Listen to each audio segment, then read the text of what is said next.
ओम ब्रह्मा मुरारी त्रिपुरांतकारी भानु शशि भूमि सुतो बुधश्च गुरुश्च शुक्र शनि राहु केतव सर्वे ग्रह शांति करा भवन्तु। नमस्कार, स्वागत है आपका आचार्य वाणी में। मैं आचार्य डॉक्टर विक्रमादित्य आपके साथ हूँ। देखिए कर्क राशि वालों, आपकी राशि के अनुसार 14 तारीख की हम बात करें तो 14 जून को ग्रहों की गणना दिखाती है कि इस दिन बड़ी सुंदर योग की तिथि है और ऐसे में एकादशी है और योगिनी एकादशी का योग पड़ रहा है। कहा जाता है कि योगिनी एकादशी के दिन संत महात्माओं का पूजन करना चाहिए, संत महात्माओं का आशीर्वाद लेने का प्रयास करना चाहिए, खरबूजे का दान करना चाहिए, पंखे का दान करना चाहिए, संत महात्माओं को वस्त्रों का दान करना चाहिए। और विशेष तौर पे ग्रहों का योगायोग आपके लिए अच्छा लाभकारी स्थिति उत्पन्न कर रहा है और साथ साथ आपको आगे बढ़ने के अवसर भी प्रदान कर रहा है। लेकिन महत्वाकांक्षा से बचते हुए कार्य करने की जरूरत है। कहीं बेकार के महत्वाकांक्षा के चक्कर में कोई लोग आपको आने वाले समय में फंसाने के लिए जाल बना सकते हैं। तो अभी से देखिएगा, उनकी बातों में कुछ ना कुछ रास्ता बनता दिखाई दे रहा है। वो आपको कुछ ना कुछ आने वाले समय में कुछ बड़ी परेशानी देने के योग बना सकते हैं। तो अभी से आपको अपने आप को ऐसे व्यक्तियों से दूर करने का प्रयास करना चाहिए। उपाय के तौर पर हमने आपको बताया कि संत महात्माओं को आशीर्वाद लें, भगवान विष्णु के मंदिर में जाकर उनका पूजन करें, उनका चरणामृत ग्रहण करें, आपके कष्ट दूर होंगे। 15 जून की तिथि बहुत ही शुभ है। इस दिन गुरु प्रदोष है, बृहस्पतिवार और प्रदोष का योग पड़ रहा है और साथ साथ संक्रांति का योग है। यह संक्रांति आपके लिए बड़ी महत्वपूर्ण है। शाम को 6:16 पर सूर्य परिवर्तन करेंगे, अपने भाव को 11वें भाव से निकलकर 12वें भाव में आएंगे। ये 12वें भाव में सूर्य का जाना बड़ा इंपॉर्टेंट है आपके लिए। आपको विशेष तौर पर सावधान रहना चाहिए। कई सारी बड़ी भूख आपके अंदर जाग सकती है और ये बड़ी भूख जो होती है, यानी बड़ी चीज़ों को प्राप्त करने का जो मन में विचार आ जाता है कि नहीं ये भी कर लेते हैं, ये भी कर लेते हैं, ये भी कर लेते हैं, तो इस बात का ध्यान रखना चाहिए कि सीमा क्या है आपका पेरिफेरल क्या है, जहाँ से आपको आपकी लिमिट भी कोई होनी चाहिए, उस बात का ध्यान रखते हुए कार्य करना चाहिए। क्योंकि जितनी योग्यता है उसके अनुसार से ही आप कार्य कर सकते हैं और यदि हल्की सी गलती हुई तो इस आने वाले समय में आपको फंसने के योग, नुकसान होने के योग भी बन सकते हैं। तो ऐसे में हमने एक अलग से वीडियो बनाया है। हमने कार्यक्रम के आरंभ में भी आपको बताया था कि सूर्य का परिवर्तन विशेष तौर पर कर्क राशि वालों के लिए कैसा रहेगा 1 महीने के लिए। तो उसमें आप सावधानी से सुने और उसके अंदर जो उपाय बताएं वो अवश्य करने का प्रयास करें।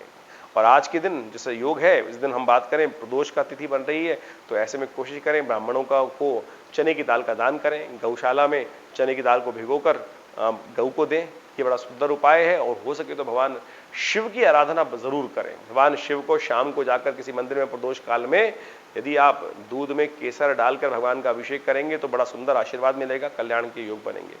हम 16 जून की बात कर लेते हैं। 16 जून को ग्रहों की गणना दिखाती है कि उस दिन मासिक शिवरात्रि है पंचांग के दृष्टिकोण से और शुक्रवार का अवसर है। ये मुहूर्त बड़ा शुभ है। शुक्रवार और शिवरात्रि माँ लक्ष्मी को प्रसन्न करने का दिन। खट्टी चीजों का दान करना चाहिए, त्याग करना चाहिए, खट्टा भोजन सेवन नहीं करना चाहिए और भगवान शिव का अभिषेक कर कर उनको बिल्वपत्र अर्पित करने चाहिए।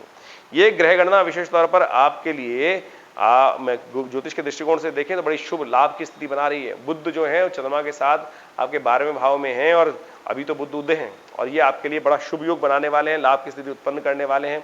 ऐसे में आपको अपने पिता का, खासतौर पे गुरुजन का सम्मान करना चाहिए, उनका आशीर्वाद लेने का प्रयास करना चाहिए। उनके आशीर्वाद से जो भी गुरुजन है उनके कंसल्ट, उनके सानिध्य में रहकर काम करने से, उनके विचारों को समझने से आपको लाभ की स्थिति बन सकती है। तो आपको इस क्षेत्र में आगे बढ़ने का प्रयास करना चाहिए, लाभ होगा।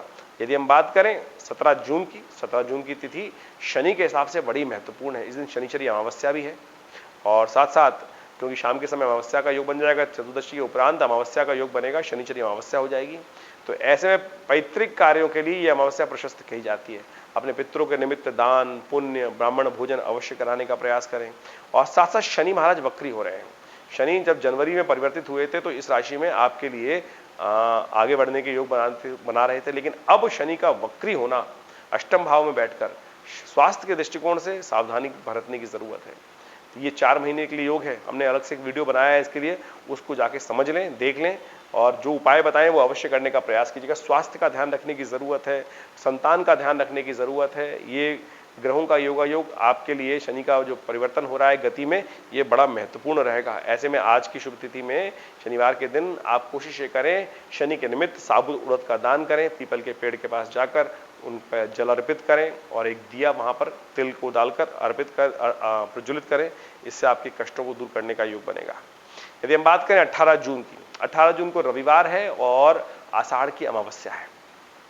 यह अमावस्या दैविक कार्यों के लिए कही जाती है। इस दिन विशेष तौर पर गायत्री का हवन करने से बहुत सुंदर तरीके से क्या कहा जाता है शास्त्र के अनुसार से, पितरों के ऋण से निवृत्ति के योग बनते हैं। पितरों के निमित्त तर्पण करना चाहिए, देवताओं का पूजन करना, चंद्र सूर्य को अर्घ दें, इससे आरंभ करें।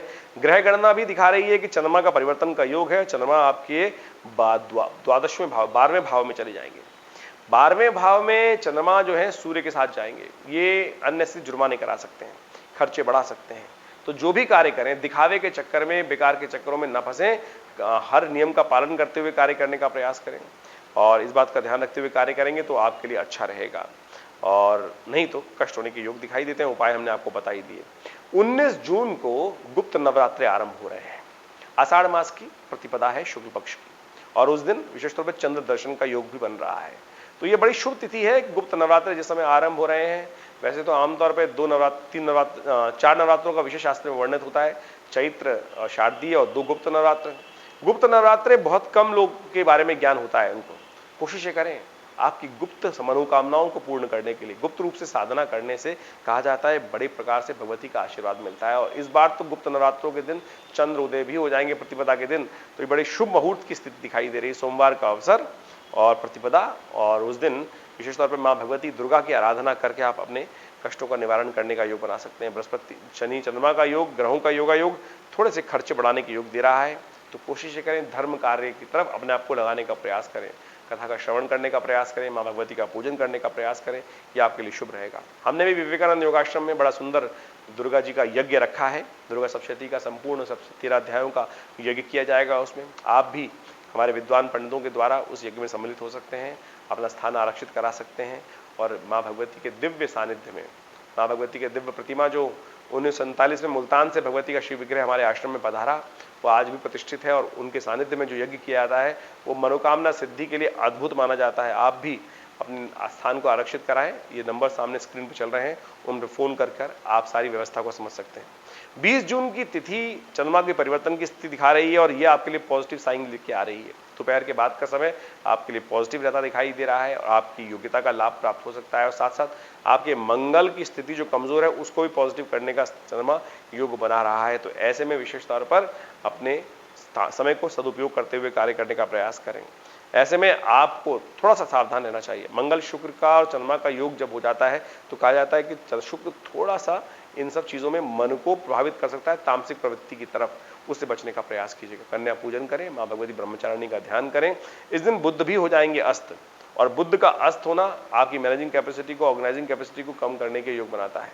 तो ऐसे में गौ सेवा करें, विशेष तौर पर कन्या पूजन करें, कन्याओं के निमित्त वस्त्रों का दान करें। ये सब कर माँ भगवती की पूजा कर माँ ब्रह्मचारिणी देवी का ध्यान करते हुए उन्हें बिल्वपत्र अर्पित करने से बहुत सारे कष्ट दूर होने के योग बनते हैं। और ये समस्त सूचना हमने आपको दी। और इसके अलावा यदि मन में कोई प्रश्न चल रहा है, चिंता ना करें, आप हमारे आश्रम से फोन नंबर पर संपर्क कर सकते हैं और गुप्त नवरात्रों में अवश्य इस यज्ञ में भाग लें। कल्याण होगा, कष्ट दूर होंगे।